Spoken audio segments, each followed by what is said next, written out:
Yo, what's up guys? Janiclo here and welcome back to my channel. So today guys, ang video natin is about paano gumawa ng heroic set for level 52 set and armor, level 52 armor set and level 55 I think the next. This one is 45.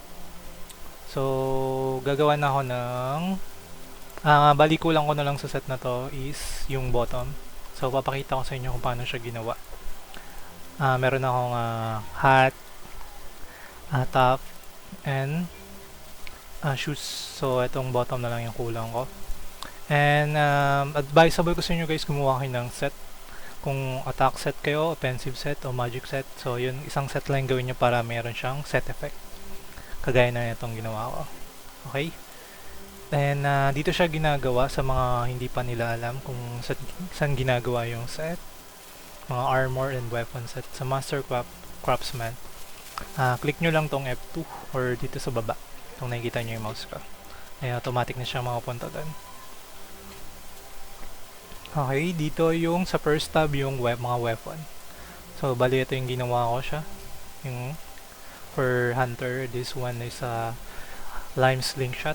So pang 45 yung ginawa ko. So next na gagawin ko is pang 55. So hindi ko muna inisip yun. Ang kompletuhin ko muna is yung armor set. So ito yung last time na ginawa ko, pang 37 na set. And this one, the next one is pang 52 na set na yung ginawa ko. So ito yung ginawa ko na last time. So ito yung kulang natin sa defense. Ito nga pala yung mga set niya, set attack, magic, and defense. So tatlo lang yung set niya. May mili kayo dyan kung anong gusto nyo. So for hunter, syempre attack set yung mas better, mas bagay na set for hunter. So attack set na lang yung kulang ko. Bali ito yung kulang, Hongya Cloth Bottom. So meron ako nito. And kung saan siya nakukuha, sa mga level 50 plus na monsters, dun siya nakukuha. Dun siya dinadrop. So dun kayo mag-grind para makuha nyo yung Hongye. Pati sa ibang class guys, ito rin may nakuha rin akong ganyan. So ito, nilock ko lang siya para hindi ko siya ma-dismantle. So ayan. Then kung gusto nyo i-check kung saan nyo nakuha, ito, nakikita nyo dyan yung mga monsters, acquisition source. So level 50 plus na monster drop, magda-drop siya ng mga ganitong rare. Pati yung mga advance. Yan, so doon ko lang ginawa. Then punta lang kay craftsman. Then itong bottom attack, ito yung kailangan natin. Then ito usually nakuha lang naman siya sa dismantle. Itong matte crystal, pati itong yellowish armor, dismantle lang. Dismantle niya yung mga armor. Then itong magic, madali lang din makuha to. Punta lang kayo kay Iriel. Kay Iriel meron din siya. Kung marami kayong request mission token, papalit lang kayo kay Iriel. Kung kinuha lang kayo ng magic crystal. Yan, then ito siya, magic crystal. Then bili lang kayo, papalit nyo lang yung candy. Yan, meron na tayo, so hindi natin kailangan. Then ano pa yung isang materials na kailangan. So yung isa pang materials na kailangan natin is yung feather. So ito, complete na rin tayo yung feather. So yung ibang class, yung horn para sa defense. Tapos yung cloth para sa magic set. So for attack set is feather. So saan nakuha tong feather? So meron siyang, pwede siyang makuha sa dungeon dito sa winter I think.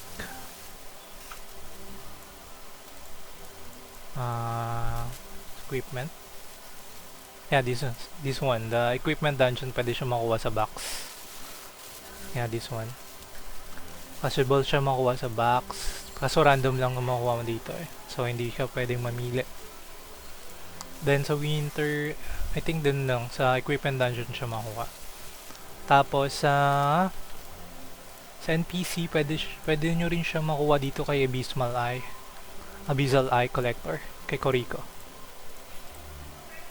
Kung meron kayo yung blue na mata, yung Koriko Eye. pwede nyo siyang papalit ng materials na yan. I think wala na akong Corico Ice. Wala na nga. Kasi pinapalit ko na kanina. So, yun.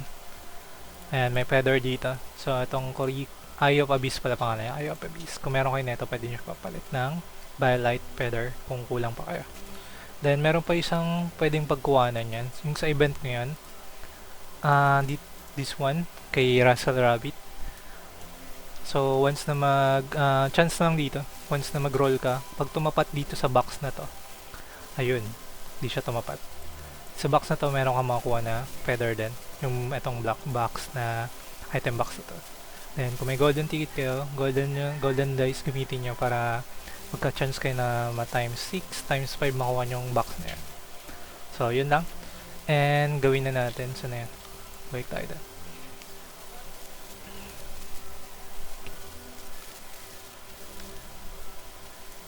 Nagawa ko na ba? Hindi ko pa nagawa. So, let's make bottom. Shade attack bottom, okay? Then, crop nyo lang. Okay. Yan. Nakagawa na tayo. So, kompleto na yung set natin. For level 52 set. Yan. Then, appraise nyo lang kung may appraisal kayo. Then, appraise para dagdag stat din yan. Okay, pangit. Try ulit natin. Okay, green ulit. Isa pa. Red or purple. Max mana. Okay, check natin kung ano yung magandang stat dito. Physical depth, max mana, max life.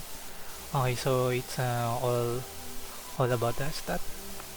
I think that's good. Max mana, need natin yung max mana. Okay na ako dito for now. So, nakakuha tayo ng isang legendary. Isa pa, try natin. One more. Critical resistance, max mana. Okay na pala yung kanina. Okay. Max life, physical defense. One more. Okay, max mana ulit. Meron pa naman tayong tatlo. Max life. Last two. Physical defense, damage resistance, max mana. It's nakakuha tayong isang relic. Last one. Ganda sana. Max life, max mana. Okay, that's good. Wala na tayong appraisal. So, yun. Then, enhance nyo lang siya.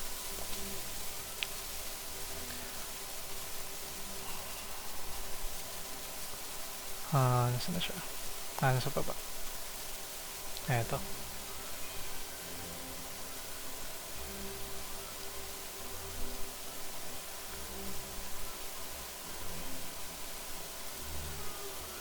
I-plus 7 na natin siya.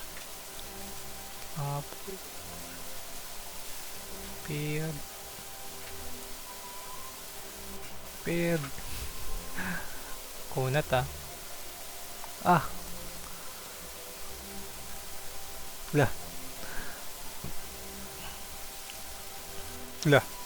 Ayun na. Ayun mag-plus. Nakawa. Yun. Tapos kailangan ng protection para ma-plus 8 siya. Wala pa akong protection. So, yun nga. And equip na natin. So, madagdagan yung stat natin. 93k yung power natin. Nabatangan natin. Max mana. Max defense. 170. Max life. Max mana with resistance. Okay. So, 94.5 na yung 94k na yung power natin. So, yun guys, nadagdagan. And meron siyang special effect na plus 2.5% strike power and critical damage. So, yun guys, yun lang. And don't forget to subscribe and like para sa next video. And meron pa akong next video is may for daily routine natin kung paano tayo magpa-level ng mabilis. And yun lang guys. And thank you for watching and bye-bye!